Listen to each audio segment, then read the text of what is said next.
What is going on, everybody? It's the Franz, and we're here for the greatest wrestling match ever and Backlash review.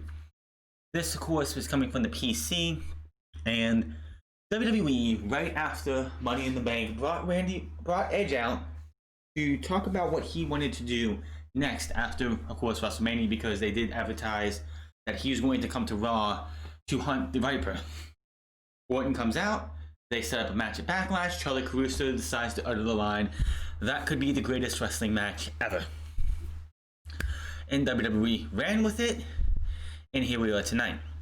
Of course, this match was taped last week, right before NXT TakeOver in Your House. This match was taped here at the Performance Center. Then everybody who was there for that match got bussed back to the Full Sail so they could be in the crowd for In Your House.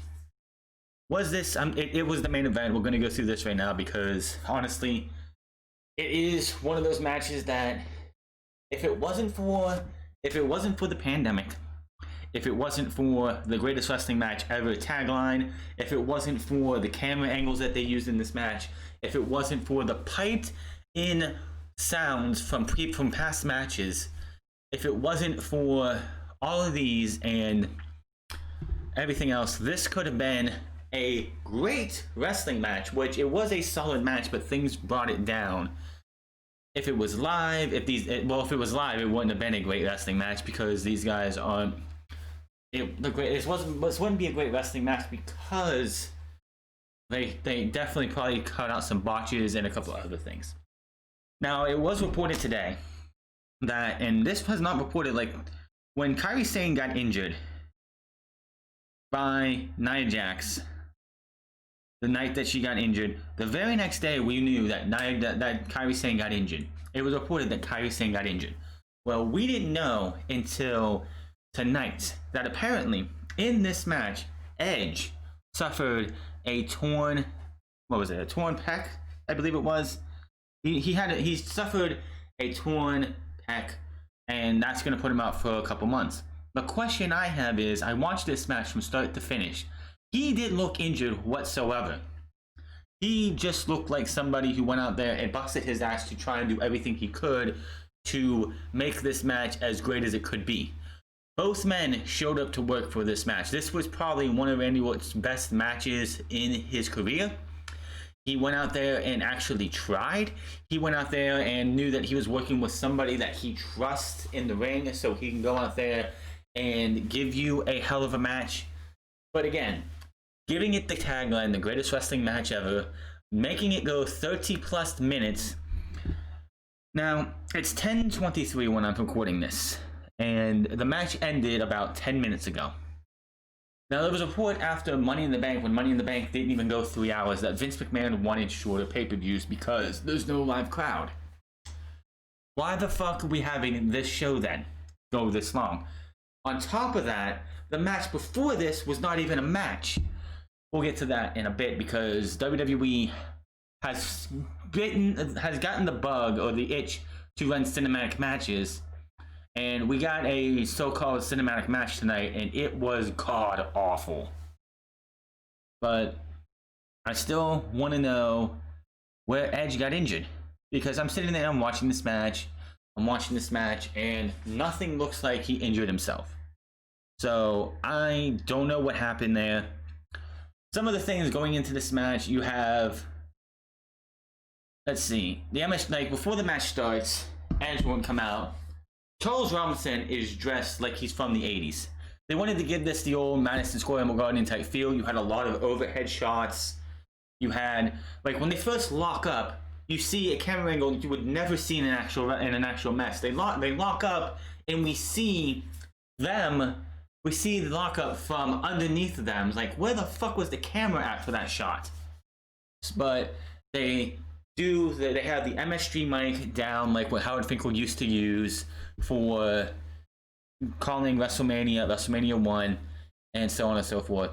Then they had Howard Finkel, the ghost of Howard Finkel, announce both of these men for this match. So they lock up, they're going.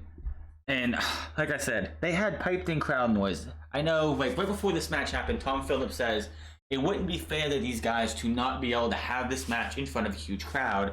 And they mentioned how they were going to give you different camera angles, different techniques on how to make this match be a lot, like, come off a lot better than it would be, because they are in the middle of a empty arena era, which needs to fucking end ASAP. I mean, fucking Florida's in phase 2, am I right? So they could have some fans in the crowd if you want to make it so you have, I don't know, 100 fans.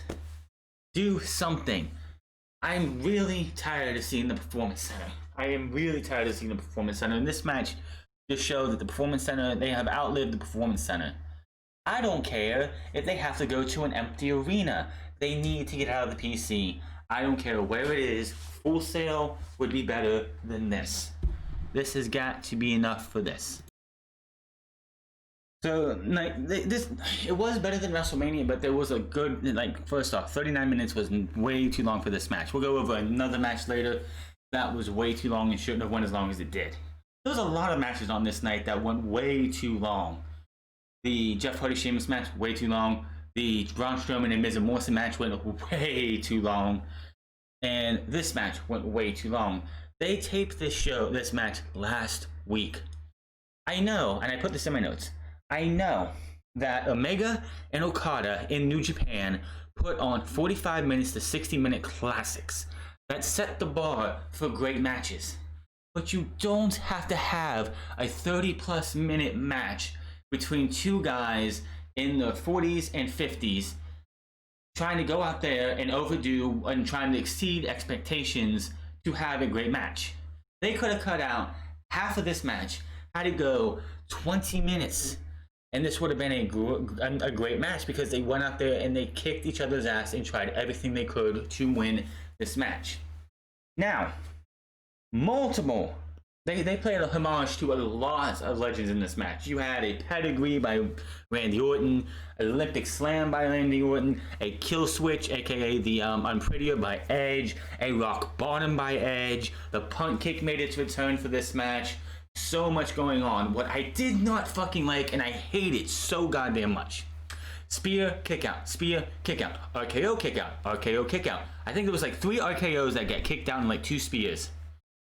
But it was like the third RKO, kick out, kick to the face, 1, 2, 3, and Randy Orton beat Edge.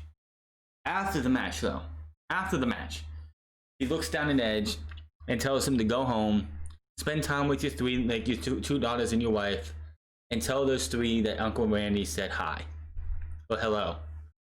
And he walked off as the victor. They brought the stretcher out for Edge.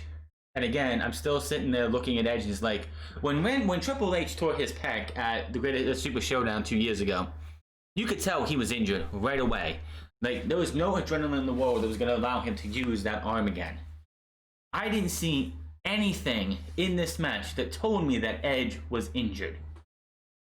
Did these guys go out there and kick each other's ass? Yes. Did they go out there and try to do too much? Yes. Did they? Of course, it was better than WrestleMania. Anything these guys could have done would be better than that slow, boring slog of a match at WrestleMania. Greatest wrestling match ever? No. This match, or Daniel Bryan versus AJ Styles for the best match in this empty arena era, AJ Styles and Daniel Bryan, commercials and all. I would love to see that match in its entirety, because I'm guaranteeing you the 5 minutes or so that we missed due to commercials would still be a better match than this match.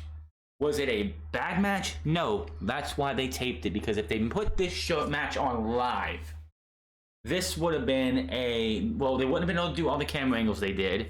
They wouldn't have been able to do all the special effects they did. It would have just been Randy Orton and Edge going out there trying to have a great match.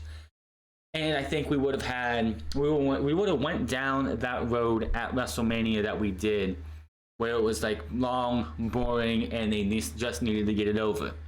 You didn't have that in this match.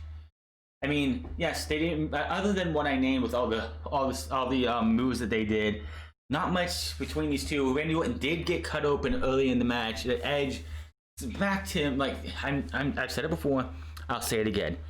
With everything that has to do with concussions in professional wrestling, and they want to cut down on concussions, Why the fuck are we getting Tony Storm headbutting people? Why are we getting the Glasgow kiss?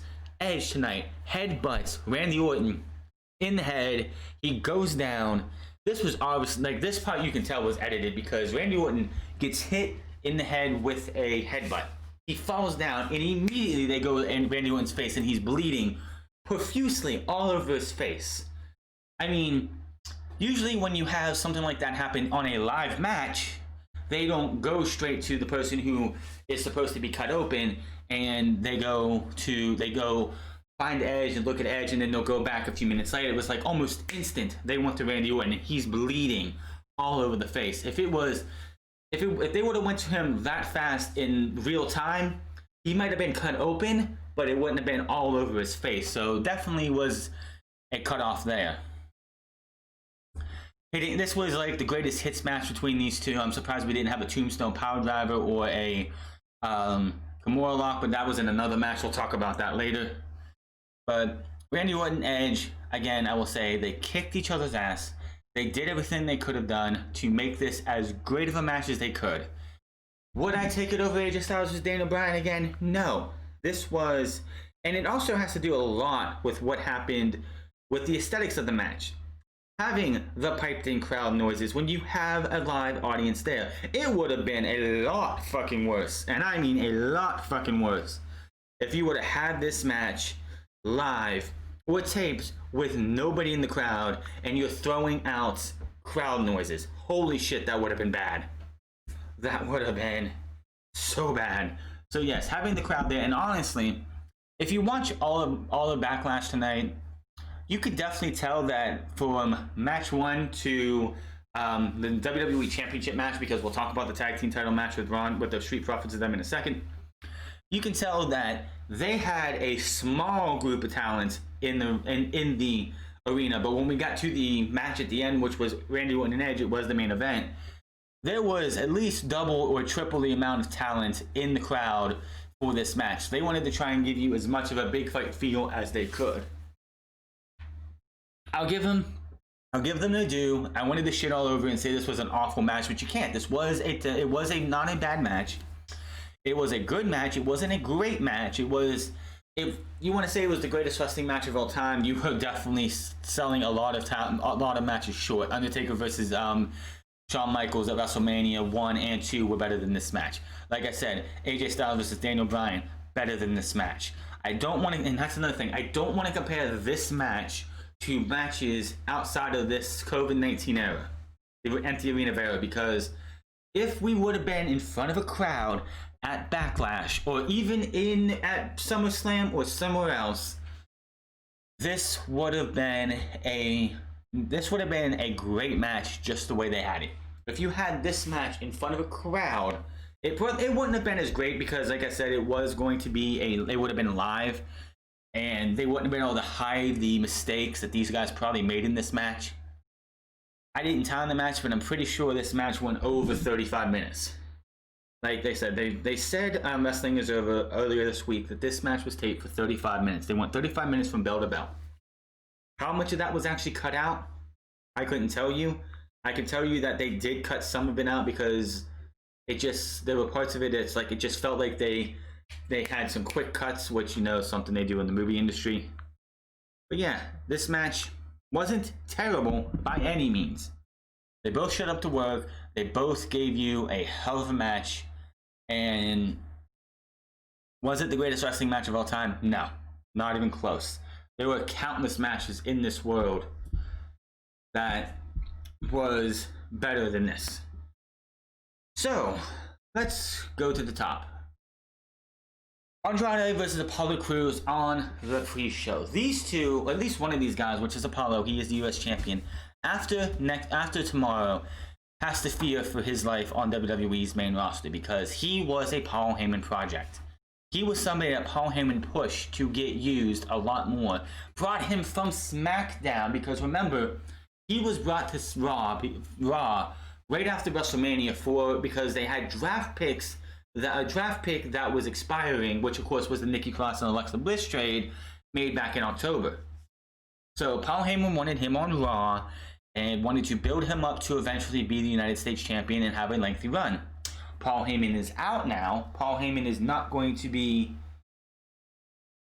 Paul Heyman's not going to be able to help guide this guy to what he wanted to do with him. So after tomorrow's show, which of course was taped last week, Apollo Crews will probably be losing that United States Championship quite quick, probably to Kevin Owens, who is probably going to turn heel, because what else does he have to do as a babyface? Kevin Owens is an okay babyface, but him as a prick heel is way better than a babyface. Kevin Owens is built to be a babyface. I mean, I'm not a babyface, but a heel. Not much happened in this match. I mean, Angel Garza was out there. Kevin Owens came out with a pink and red striped tie, sitting on commentary for the majority of this match. Angel Garza gets on the apron to distract Apollo Crews, and Kevin Owens gets up, hits a stunner on Angel Garza. Looks like that might do Apollo Crews in, because dumb babyface syndrome. He turns around with the distraction, comes back around. Looks like we're gonna have the hammerlock DDT, but nope, he reverses that into, I don't know what he's calling his power bomb, but he picks him up, does his lifting power bomb for the 1, 2, 3, and he retains his championship. So there you go. Apollo Crews survives as U.S. champion. I'm gonna look at this pay-per-view, and apparently Vince McMahon was making changes on the Raw side, and I don't really see any changes that were made. I don't. When we look back at this, all the results that happened, I figured were probably going to happen anyway. There's not, I did a predictions, and I'm pretty sure I predicted everything that happened on this show. Outside of this match. This match, I think I said Randy Orton. Check my SmackDown review. I definitely need to start writing that stuff down. But yeah, I don't think there was any actual changes to the show, so I think that rumor was squashed. Bliss Cross Applesauce versus the Moronics versus Bayley and Sasha Banks, aka the Boston Thug Connection, and I have to say, Vince McMahon needs to look at this match. This match was not bad. This was actually not a train wreck or anything else. Bayley, Sasha Banks, Nikki Cross, Alexa Bliss did everything they could to make the Moronics look good in this match. All six women put on the best tag team match that they could. WWE, one of the biggest complaints that I hear about WWE when it comes to these multi-team matches is that they do not do them right. You go and you'll see like the New Day versus the Usos versus the Revival back when they were in the WWE, and you would see two men starting the match, and you can tag out anybody you want. Why? That is stupid. What did they do in this match? Peyton Royce, Alexa Bliss, Sasha Banks, all in the ring at the same time. You mean to tell me you actually did a multi-team tag team match right for once? This should be how it goes. But of course, this is Vince McMahon. He will change his mind. The next time we have a triple threat tag team match for a tag team championship, you'll have two people in there. Fatal 4-way, two people in there, which is stupid. It should be 3 or 4, depending on what tag team you're looking at, in the ring at the same time. You only tag in your partner. That is it. It's not that hard to figure out. This match wasn't a bad match. Not much you can say about this. Bayley and Sasha Banks did everything they could to keep these tag team championships, and they do. This is the thing. Wednesday, WWE and NXT announced that the winner of this match will defend the titles on NXT television against Tegan Nox and Shotzi Blackheart. Why would you name that match if you don't want us to know who's going to win this match? The obvious answer after that was Bayley, Sasha Banks. It's not that fucking hard. How else would you do this match? How else would you have Bayley and Sasha? Who else would you have Shotzi and Tegan take on? Do I expect Shotzi and Tegan to win that match on Wednesday? No. Why would you have Shotzi and Tegan win that match? I mean, it's going to be a hell of a match, and this is the best outcome for Shotzi and Tegan to go up against Bayley and Sasha Banks.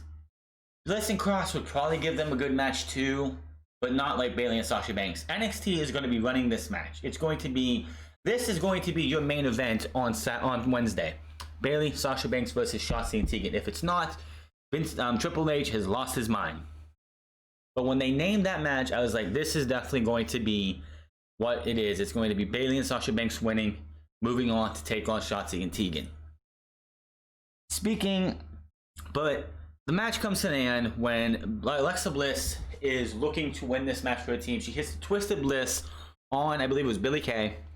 Sasha, who's the legal woman for her team, comes in, rolls her up, scrunches her into pretty much a ball, and gets the pin in the win.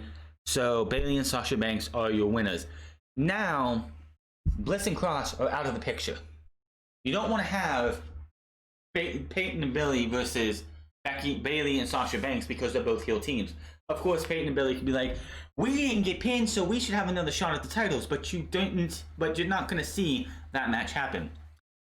If you want to give Shotzi and Tegan the titles, that's one thing, but I don't see that happening. Yeah. Extreme Rules is coming up next month, and holy shit, that logo is ugly. Ugly. But we'll talk about that another time, probably this coming Sunday. Next Sunday. Now, the match that I'm sure everybody was excited for, Sheamus versus Jeff Hardy. This has come together because when Sheamus was in the middle of squashing jobbers, Michael Cole for 4 weeks would talk about Jeff Hardy's redemption, his fall, the rise, the fall, the comeback, and his redemption. And Sheamus took offense to it. So they had a match in the first round of the Intercontinental title tournament. Jeff won. Sheamus wasn't happy. So the next week, there was a accident, and it was Jeff Hardy's rental car, and Jeff Hardy was framed for hitting Elias, taking both men out. Of course, Elias was taken out because of an injury. There was a legit injury that they had to use, and they found a way to take him off television.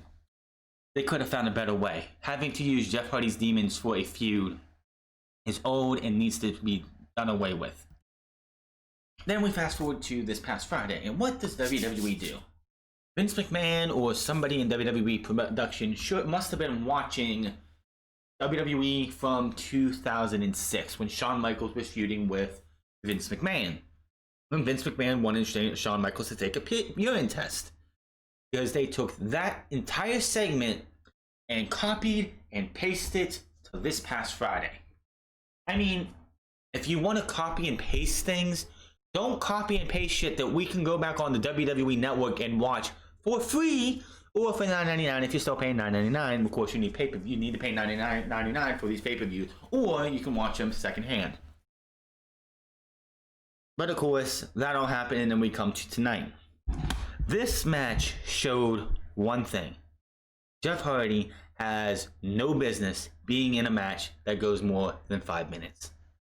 He is at the type of age where he can't go out there and have a good match. Sheamus went out there and beat the shit, and I mean beat the shit out of Jeff Hardy. And Jeff Hardy just looked slow, sluggish. He looked like he's been through war, which of course Jeff Hardy has put his body through so much. Sheamus started the match off with a flurry, beating the fuck out of him, making just manhandling him. Jeff Hardy wears that mesh shirt that he usually wears. First off, it had a hole in the stomach area. I don't know what the hell that was about. But as the match went on, it got ripped and tore apart. Sheamus was just beating the hell out of this guy. Hardy tries to fight back. Sheamus stops that. Hardy with a drop kick to the knees while Sheamus is on the apron. Sheamus to the outside. Hardy gains control, battering Sheamus on the outside. Throws Sheamus back inside. Grabs the ring steps, but looks like he's going to do something. I believe somebody who was in the crowd was like, "Don't do it, Jeff." Jeff drops the stairs, goes back in. Sheamus gets back in control. He's battering Jeff with elbows in the on to the back in the corner. Sheamus just continues to batter Hardy. Hardy won't give up. Hardy won't give up some more, and Sheamus continues to hurt Hardy. Irish Curse gets a 2 count. Sheamus goes for a rest hold. Hardy fights out Jawbreaker by Hardy but a running knee. A running knee, like he was going for the bro kick, but he hit him with the knee. Gets a 2 count. Hardy won't give up. Sheamus yells at Cole for just because he still feels disrespected by Cole, because during Sheamus's matches for those 4 weeks, when every time Sheamus' match was over, he's like, okay, well, in the next segment, we're going to talk about Jeff Hardy. But Sheamus did not want to hear it, and it got to him so much that he's pissed at Cole. Goes back to work on Hardy. Hardy rocks Sheamus. Both men are down. Hardy out with some shots and hits a clothesline. Takes him down, but Sheamus takes him down. But Sheamus goes to the top and misses a kick. Or sorry, hit or something. Hardy with an elbow and a whisper in the wind. 2 count. Hardy gets a second wind leg drop. Then the running drop kick. Then a splash for a 2 count. Hardy with a twist of fate turned into a roll up. 2 count. Sheamus goes for the bro kick but misses. Hardy with a sling blade of shorts, but both men are down. Hardy goes up top. Sheamus stops him and goes up as well. Hardy fights Sheamus, throwing him off. Hardy goes for a swanton. Sheamus clips him. This looked bad. Like, Sheamus is down. He gets tossed down. Hardy sets himself up for a swanton, which 10, 15 years ago, Hardy would have been up, done in swanton immediately. But with his age that he is right now and how badly battered his body has been over the last 20 years, he's up there. He's got to steady himself, which I don't want to see. I really, really don't think Hardy should be doing the swanton anymore. I know, as Michael Cole called it, it's his patented move. He's been doing it his entire career. But he's at the point where he needs to do something else. The twist of fate into something else would be fine, or just a twist of fate in general. The swanton needs to be retired. You see him going up, and he has to steady himself to get himself ready to do a swanton. Just doesn't look right. But Sheamus gets up, hits Hardy, like hits his legs, and Hardy tumbles down, falling on top of Sheamus. It looked bad. Sheamus gets the white noise and hits it for a 2 count. Sheamus up, he starts kicking, stomping Hardy's on the chest. Goes for the Texas Cloverleaf, gets it in, but Hardy fights to the ropes and finally gets to it after a few minutes. Sheamus, of course, holds that in for the full 4 count before the 5 so he can do as much damage as he can. He's getting frustrated, throwing kicks at Hardy over and over.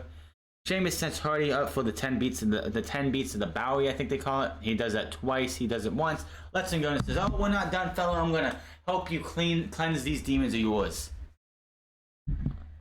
Sheamus drags Hardy to the corner, sets him up for something. Hardy fights Sheamus off, throws him into the turnbuckle, hits the twist of fate, goes up, hits the swanton. You think the match is over. 1, 2, Sheamus gets his foot on the ropes. That's how you protect the finisher. I'm so tired, and especially with the Randy Orton Edge match, with how many finishers they kicked out of, this is how you protect the finisher. He goes outside of the ring. Hardy runs the barricade, which is really hard to fucking do because it's got that plexiglass in the middle, so he hasn't got that much room.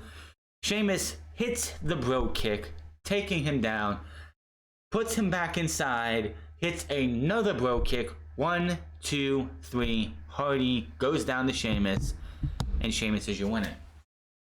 I'm a fan of Jeff Hardy, and I've been that for at least for about 10, 15 years. Of course, I wasn't watching wrestling I ended up being pulled away from wrestling because of my living situation with my parents at the time. We didn't have cable in the early 2000s, from like 2001 to 2005 or 2003. So I missed a good portion of wrestling. And before that, I was watching WCW. You know, haha on me. But Hardy, it looked so bad on him. He does not need to be in a match this long again. Especially against a guy like Sheamus, who's not going to take it easy. Sheamus, I don't know where Sheamus goes from here. Is this the end of the feud? Probably. I mean, Sheamus framed Hardy. Hardy accused him. Hardy threw piss on him. Bad guy got his revenge. What else do you want? Hardy lost, and that's that. Hardy should have lost this match, probably. Now, again, I don't know where these guys go. If Sheamus moves on, is he going to be moving on to face AJ Styles? No, because I can see Sheamus being next in line to take on Braun Strowman if they want to hold off the Fiend until SummerSlam. I mean, I'd be fine with that. Sheamus versus Braun Strowman would be a much better feud than what we got with that bullshit when it comes to Miz and Morrison. Oh, we'll get to that later. We move on to Asuka versus Nia Jax for the Raw Women's Championship. Basically, this match comes down to Asuka dominates early on, even gets her in an octopus stretch. Nia Jax gets out of that. Nia Jax beats the brakes off of Asuka for about 2-3 minutes. Asuka tries to choke out Nia Jax, but Nia hits a jackhammer of sorts for a 2 count. Both women are fighting. They end up on the outside. Both women, and Asuka, I will say this, Asuka can work with anybody. She made Nia Jax look as good as she could. This match, except for the finish, felt more like, it felt like this, like, Asuka can work with anybody. She made Nia Jax look tough. She made Nia Jax look like somebody who can actually fucking work. I would say that Nia Jax, this is the best Nia Jax has looked since she took on Bayley at NXT TakeOver, what was it, London? Where Bayley won by putting her in a guillotine choke and choking her out. Yeah, this is the best Nia Jax has looked since then. And that was what, 4 years ago? 3 years ago? Yeah, that's a long time ago. But they both fight. Nia Jax, like, Asuka, which I don't know how the fuck she's able to do this, but she got her into, like, flipped her around into an armbar. Like, on the outside. Nia Jax, usually when Nia Jax or someone would pick them up and powerbomb them, she picked her up, looked like she was going to try and slam her into the barricade, but Nia Jax at this point had no power energy left to be able to do that, because she picked her up and, like, gently noshed her against the barricade. So they just keep fighting. Referee's up to 7, 8, 9, 10. Asuka took her down. Asuka gets in too late. Double count out. What does this mean for Nia Jax versus Asuka? And Charlotte Flair winning. I'm sorry. Ric Flair's daughter, because she doesn't deserve to be called anything else. What does this mean?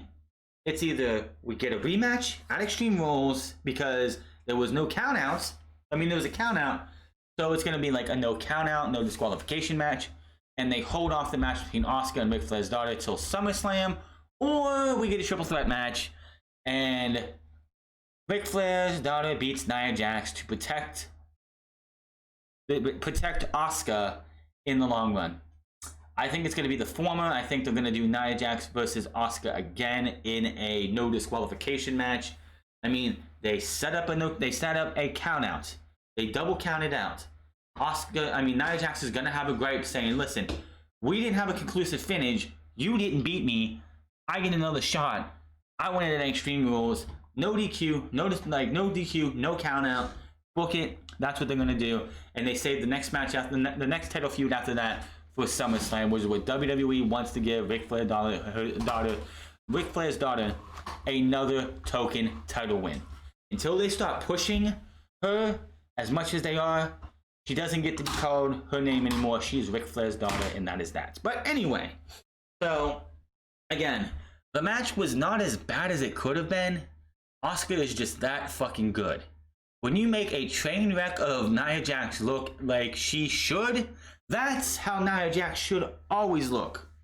Where she's a killer, but she can also be tumbled down if you have the right person in there. Asuka did her best to make that match as good as she could. And that is why Asuka, in my opinion, should never lose the championship until we get to WrestleMania 37 in Hollywood, Vegas, or wherever the fuck they're gonna put it. Because that woman is great. Braun Strowman versus Dumbass and Dumb and Dumber. That's it, Dumb and Dumber, Miz and Morrison. This match was a train wreck. This match was boring. This match was fucking stupid. This match should have never won. This match should have went 2 minutes, and that's that. But Miz and Morrison, like, using the fact that there's two of them, beating up on Braun Strowman over and over and over again, doing double team moves, finishers, everything else. And then, of course, before the show, on the pre-show, it was announced that, because for weeks it's like they're going to be co-champions. No matter which one pins, they're going to both be co-champion.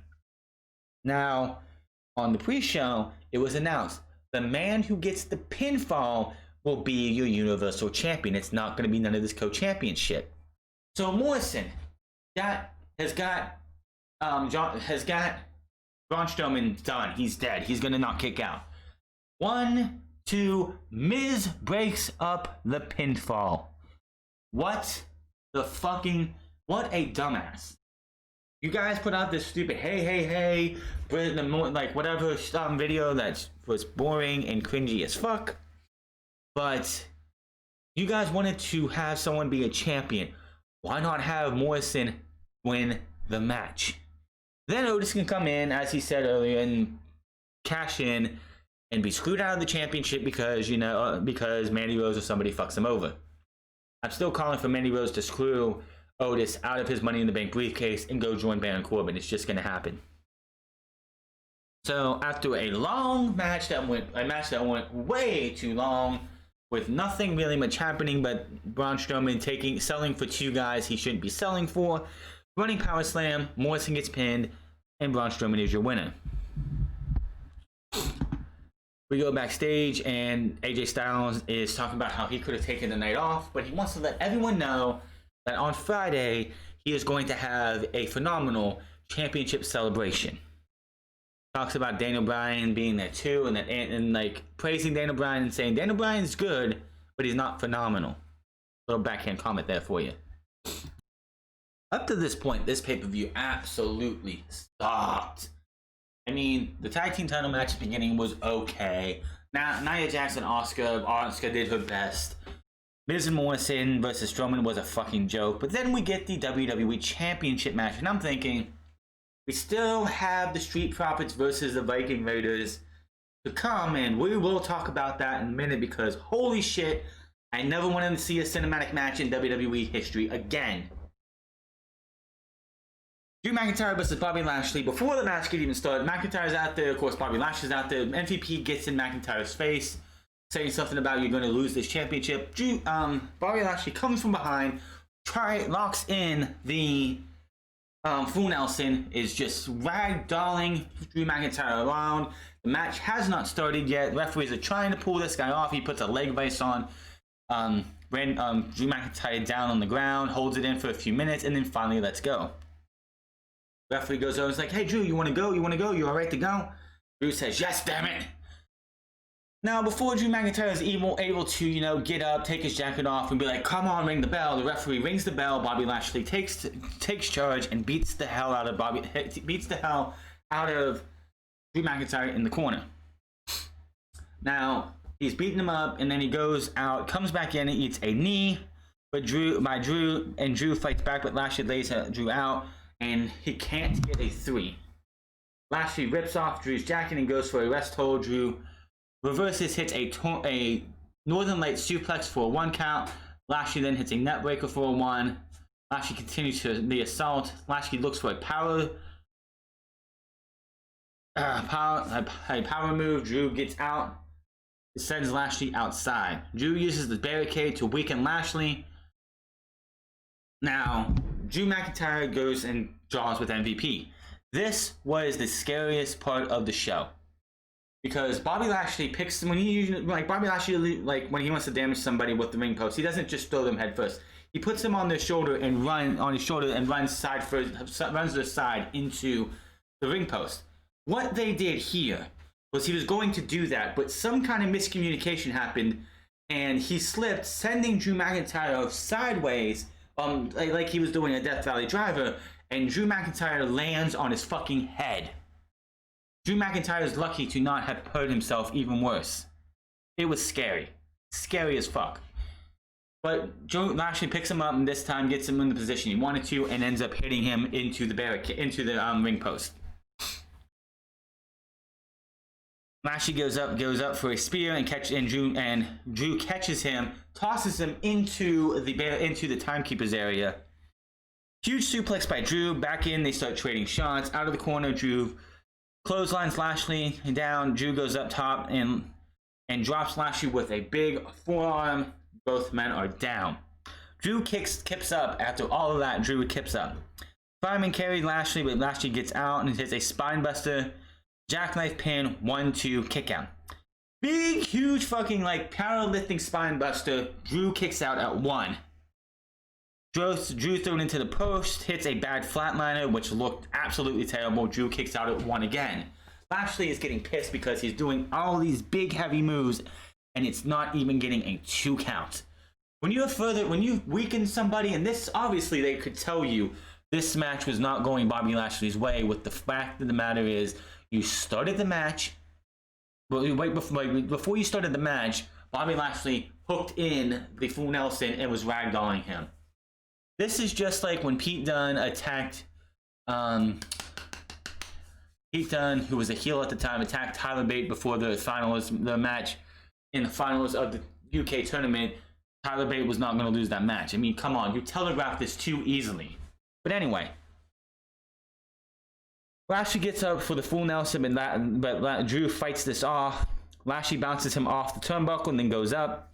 Reverse Alabama slam by Drew McIntyre, who gets a 2. Lashley catches Drew into a crossface, which was definitely poorly done. Drew fights out with a tombstone position. Looks like he's going to get the tombstone power driver. Lashley slips out of that and puts him into into an ankle lock.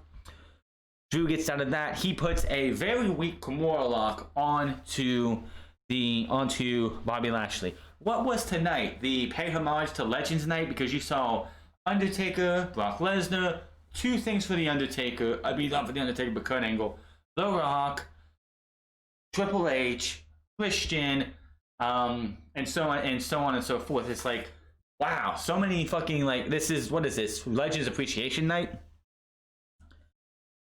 Up top, both men, like, up top, they get up top a little bit after the Kimura lock, after Bobby Lashley gets the rope. Huge superplex by both men, by Drew McIntyre. Both men are down. All of a sudden, Lana appears out of nowhere. Earlier in the night, MVP was on the phone, getting ready to set up the celebration if Bobby Lashley was to win. Lana comes in the screen. She wants to talk about this being the biggest night of Bobby's career, and she's taking the credit for him being where he's at. And MVP's like, listen, you don't have anything to talk to me about, because I had nothing to do with what happened with you and Bobby Lashley, like, and you not being able to be at ringside. You need to go talk to your husband, but you're not going to do that because you're afraid of what he's going to tell you. Now, if you don't mind, I have to go get ready with the future new WWE champion, and walks off. But she comes down. She's not happy. She gets on the apron. She tells the referee, you cheated. You cheated. I'm like, what the fuck is she even talking about? The referee cheated. What?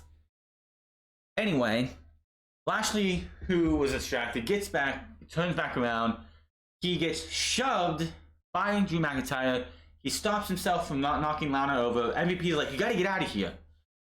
Lashley turns around, glass cow kiss. He falls into Lana, who falls on top of MVP. While this is all happening, Claymore kick, 1, 2, 3. Drew McIntyre retains the championship. Bobby Lashley's done.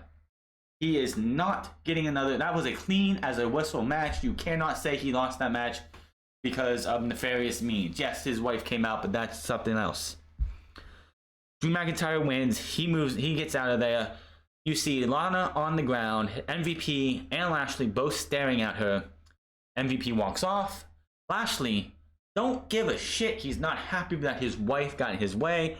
He walks off too. Lana is left alone. So apparently they are done. It would not surprise me if we see Divorce Court Part 2 in the coming weeks between Lashley and Lana, because we knew this was going to happen eventually. And what else? Why else would you want to end your marriage with a woman because she cost you the biggest prize in WWE, the WWE Championship? Then, oh God, this was pathetic. We have Tom Phillips, Byron Saxton, and Samoa Joe getting ready for the Street Profits versus the Viking Raiders. Then apparently, there's a commotion going on backstage. The Profits and the Raiders are brawling around Braun Strowman's car. The car that just got its windshield fixed.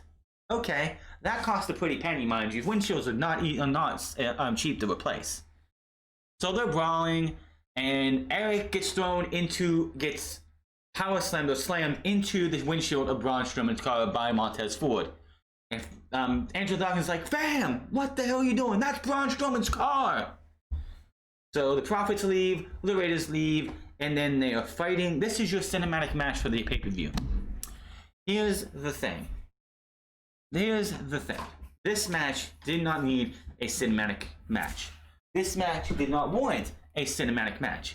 You could have then done so many other things.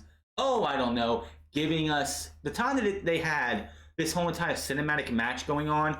You could have had the Street Profits and the Viking Raiders come out, give you a 10-minute match, and then we would have had ourselves a tag team title match. But what did we get? We got these guys brawling with golf clubs, a axe, a bowling ball, shields. Montez Ford had the bowling ball hit him in the balls because Ivar threw the ball at him. Then they go back outside after, well, Angelo Dawkins Spears, I think it was Eric of Ivar, through the PC window, of PC glass door, which, yeah, that's coming out of somebody's pocket. They squat, they piss, they go and walk a little bit away from there. All of a sudden, you hear a bunch of motorcycles, or like not motorcycles, but cross rockets pop up, and it's a bunch of guys in black, and we have the guy in the middle come out, walk up to them, take his helmet off. It's Akira Tozawa. Akira Tozawa, who speaks in Japanese and says, "Anything you can do, we can do better." Tells all of his ninja boys to come out here, and these guys, and it's now the Viking Profits, or the Street Raiders, what one was it? It was the Street Raiders, or the Profit Raiders. I'm sorry, the Profit Raiders. Really? So they beat up all the ninjas, and then before they can do anything with Akira Tozawa, he beckons somebody to come over. We see this big, tall, black motherfucker. I don't know who the hell it is. And then they get up to the guy's face, and I'm like, is that Shaq? Did they bring Shaq to WWE to be the ninja, the bodyguard of Akira Tozawa? We don't know, because these guys get scared as fuck as he pulls his big blade out, his big katana out, and they head for the hills, running up the top of the top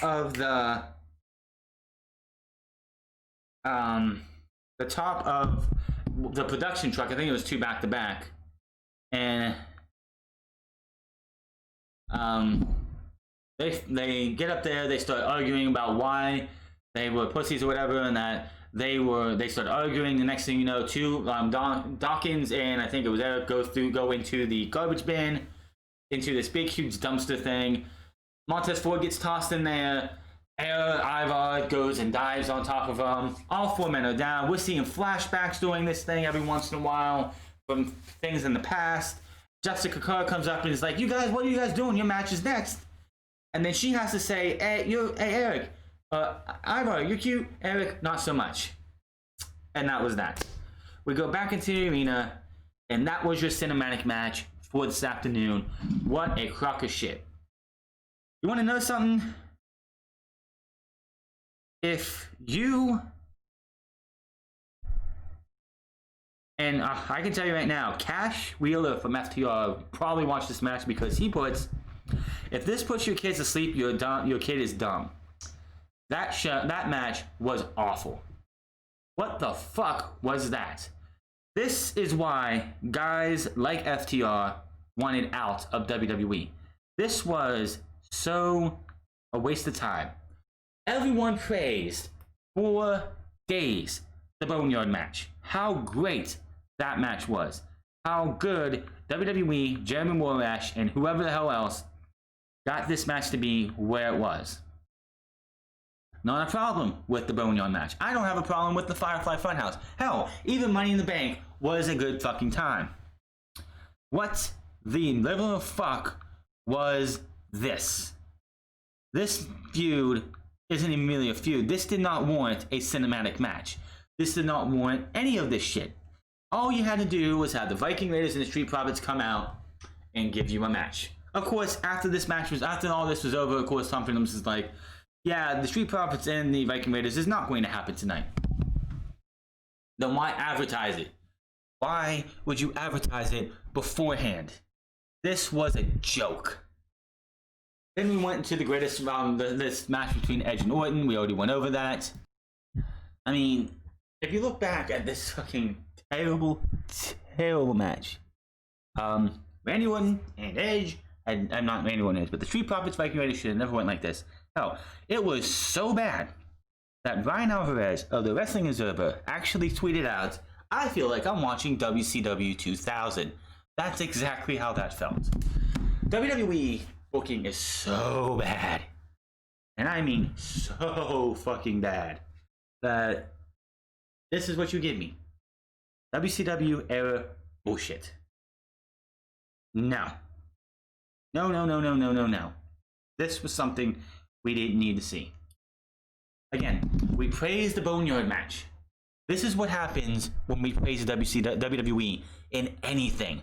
If we show them any kind of praise, they think that we love it so much that it doesn't matter how well a cinematic match is going to be, we can go and do it to fucking death.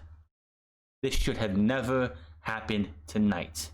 If you're not going to give me a cinematic match worthy of a cinematic match, you don't put one on. Did the Street Profits and Viking Raiders have to fight each other in the Ninjas? No. You could have kept this off, made a singles match for Raw tomorrow, which has already been taped, by the way, and everything would have been fine. But you gave me this garbage. Of course, like I said, we went over the greatest wrestling match ever. It was a great match. Was it the greatest wrestling match ever? No. Okada and Kenny Omega have set that bar so high for a modern day great wrestling match that there is no fucking way that these two could have surpassed it. Backlash, except for, and this is the truth, Randy Orton and Edge was match of the night by far. Drew McIntyre and Bobby Lashley was the second best match. Everything else on this show, you could skip and you wouldn't have missed a damn thing. That's all I gotta say about that. Backlash is out the window. Extreme Rules is next. It is going to be something that I wish WWE would just get rid of that stipulation, but that is another talk for another time. Hit that subscribe button, comment down below, like or dislike this video. Follow me on Twitter at The France Club. Follow me on twitch.tv/The France Club. Follow me on Instagram at The France Club. And I will see you guys tomorrow for what will be the final Raw under the Paul Heyman name. Till then, my name is The France, and I'll see you guys later.